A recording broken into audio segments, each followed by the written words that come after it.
Okay, let me start my talk by thanking the organizers who has given me the opportunity to present my work here.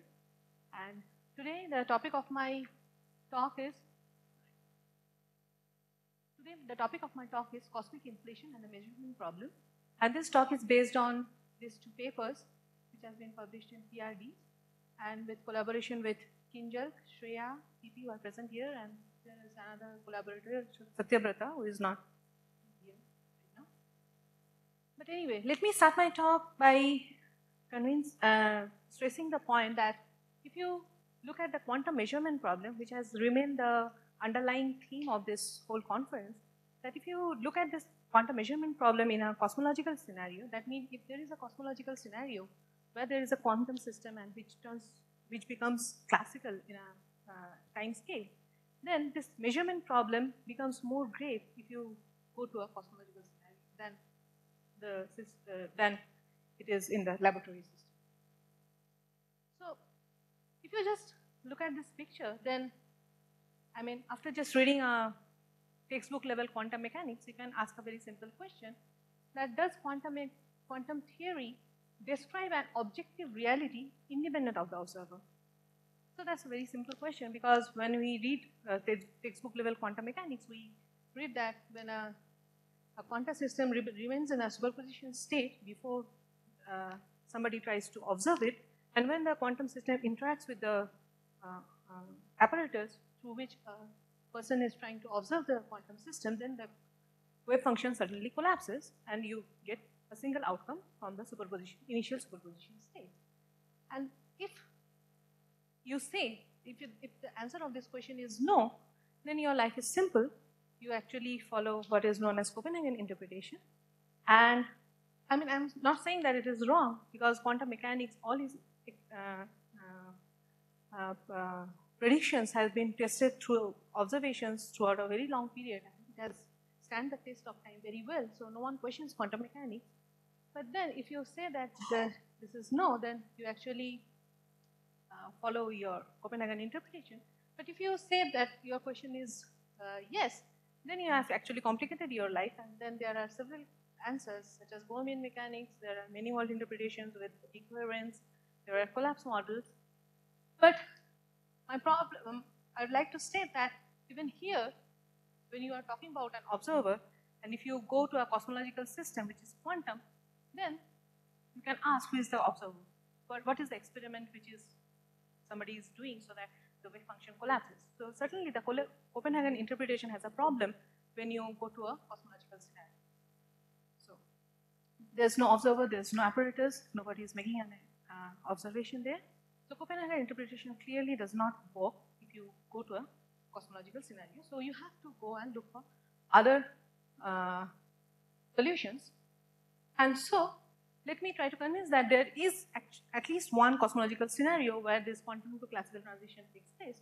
And there is, so one can say that this quantum to classical transition problem do exist in a cosmological scenario, and one should go beyond the Copenhagen interpretation.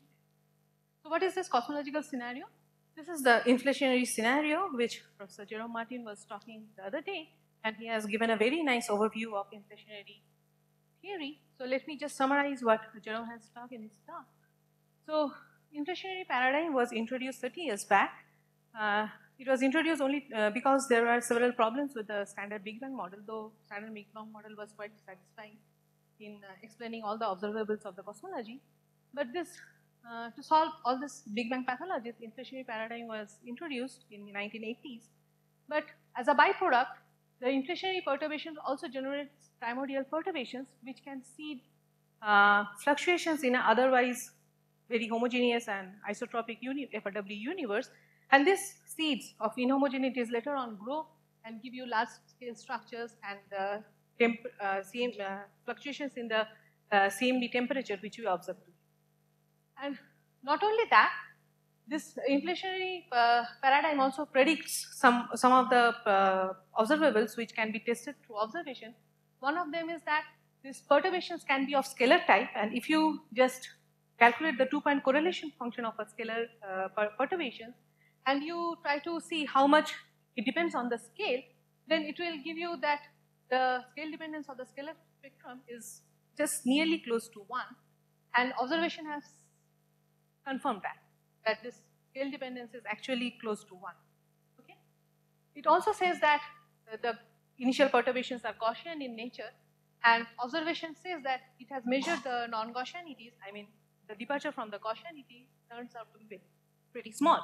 So at least these two observations, these two predictions of primordial inflationary theory actually matches very well with observations today. The another thing which is predicted by inflationary theory is known as the consistency relation of slowed-down inflationary model. This is the one quantity which has not been tested to observations yet, but I'll come back to this parameter later, which will play an important role in my talk. Okay, but this is something which has not yet been measured by the observations. So, as I said, that inflationary dynamics creates quantum perturbations. So, this initial perturbations and quantum, but whatever is growing from these quantum perturbations are large-scale structures which are classical structures. So, it's clearly there is a situation where some initial quantum fluctuations grow to give you something which is classical. So, there is a problem of quantum to classical transition in cosmological scenarios, and as I have argued in my previous slide, so you have to go beyond your Copenhagen interpretation to answer this kind of transition. So, okay. So, as I just stated that the origin of perturbations through inflationary dynamics are quantum, but the observed structures which grow from this initial perturbations are all classical. So, there can be solutions which is of course beyond your Copenhagen interpretation, and you can classify it in two classes broadly. First of all, there are solutions which does not inherently modify the Schrodinger equation of quantum mechanics, such as the decoherence process, and there are processes which goes and directly modify the basic equation of the quantum mechanics, which is the Schrodinger equation, and these are termed as the collapse models. And in this talk, we will be dealing with the collapse model. And the other thing is that because it modifies the quantum mechanics, this collapse model, it inherently evades the requirement of an observer because the collapse is inbuilt in the dynamics itself. Okay? So that's why it is okay to apply this kind of dynamics in cosmology, because there are no observers there. So let me briefly say what CSL model is. I mean, there have been many talks, but just to summarize what CSL model is, it's like you modify your Schrodinger equation by adding some nonlinear and stochastic terms. So this is the stochastic term, and you can see this is a nonlinear term. So this nonlinear term breaks the superposition of wave functions, and this stochastic term also explains why the outcome is probabilistic. Okay. So apart from that, there is a collapse parameter here. So this kind of collapse dynamics also give you arena to amplify your collapse mechanism, because if you just phenomenologically say that your collapse parameter is proportional to the mass of the system, then the heavier the mass is, the stronger the collapse parameter is. Okay, so the heavier the system is, the faster the collapse would be. Okay, so this is the amplification mechanism which can be built in the collapse dynamic. The only difficulty of this kind of collapse dynamics is that the evolution is non-unitary, and because of that, the energy does not remain conserved for this kind of system, and it grows with time. But the energy, the growth of the time can be, the growth of the energy with time can be restricted. I mean, can be fine-tuned to be very small. Yeah.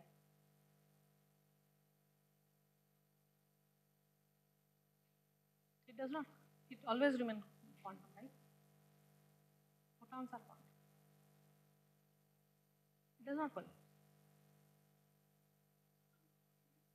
This is also non-relativity, but anyway, but photons are, it is always a relativistic particle.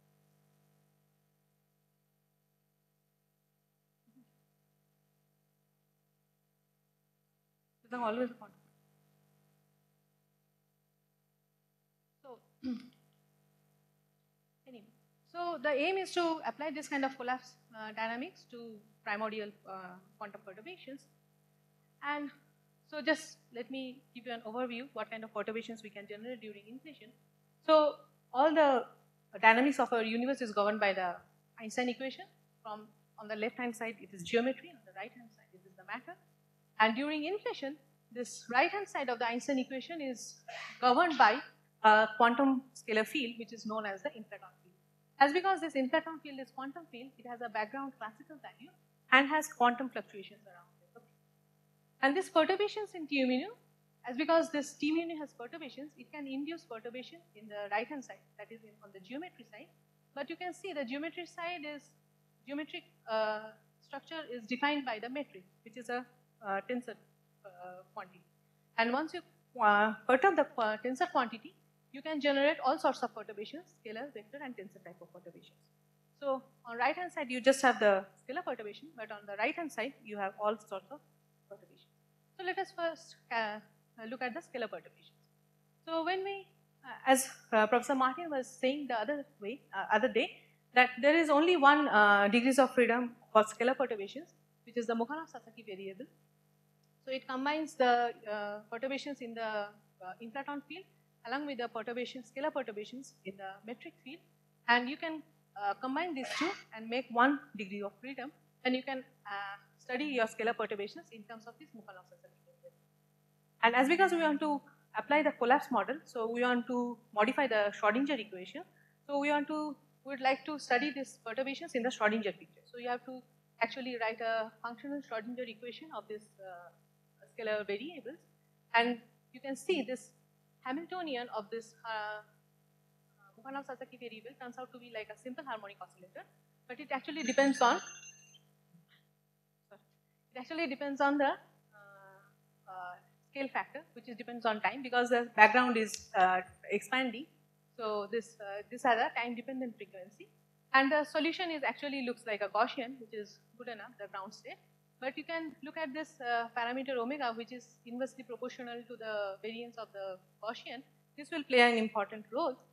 So, and if you try to calculate the Wigner function just to see the how much quantum the system is, then the Wigner function turns out to be a product of 4 Gaussians, 2 for the field operators and 2 for its conjugate momenta.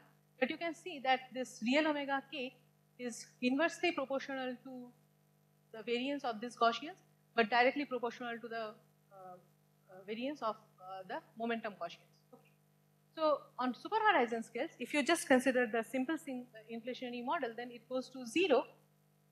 That means this momentum Gaussians will become delta functions. That means what happens on super horizon scale, this Wigner function squeezes in the momentum direction.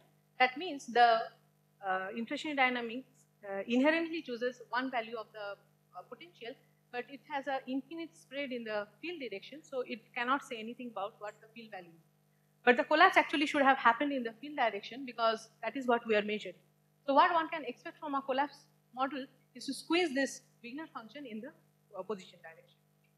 So that means we require something like real omega k tends to infinity.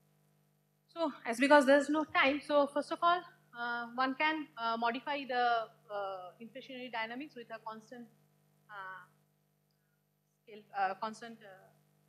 collapse parameter, but it does not help. So what we have to do is to phenomenologically propose a form of a collapse parameter which will depend on time, because we know that when the modes are in the sub-horizon region during inflation, they are highly quantum, but when it starts to cross the horizon, it becomes classical. So that information should somehow be encoded in the collapse parameter, so that the collapse dynamics collapses the wave function when the mode tries to cross the horizon. So this kind of form is a phenomenological form which we have proposed in our paper, and we can show that when the parameter is between 1 and 2, this is what it does. It squeezes the Wigner function in the field direction. So this is good. So this kind of collapse dynamics can explain why we are seeing one field value. And then after that, we can calculate the power spectrum, and after choosing this beta parameter, one can also get a scale invariant power spectrum which has been observed in the field range. But there are no vector perturbations because it decays during inflation. For tensor perturbations, tensor perturbations have two helicities. They decouple. Each helicity behaves like a single scalar, massless scalar field. And so all the analysis of scalar perturbations do apply here. And you calculate the power spectrum for both scalar field and tensor for scalar perturbation and tensor perturbation. And the thing is that if you can see that it changes the scale dependence of both the spectrum, even for the scalar and for the tensor. This delta is dependent on this collapse parameter. The main thing is that it also changes the consistency relation of the inflationary KD.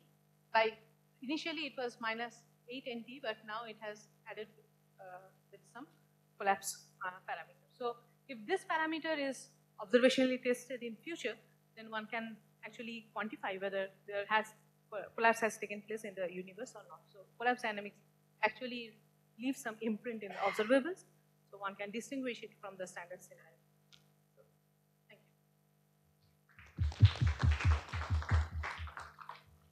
you. Any question from the audience? Isn't to choose the time dependence as a Paul though? Time dependence? Time dependence of collapse parameter as a Paul. The reason is that because we know that when the mode is in the subhorizon region, so it should behave quantum mechanically. If the collapse parameter is very strong for the subhorizon mode, then it will collapse it within the subhorizon. Then all the quantum mechanical behavior which has been tested through observations will not be there. So the wave function should collapse when the mode is becoming superhorizon.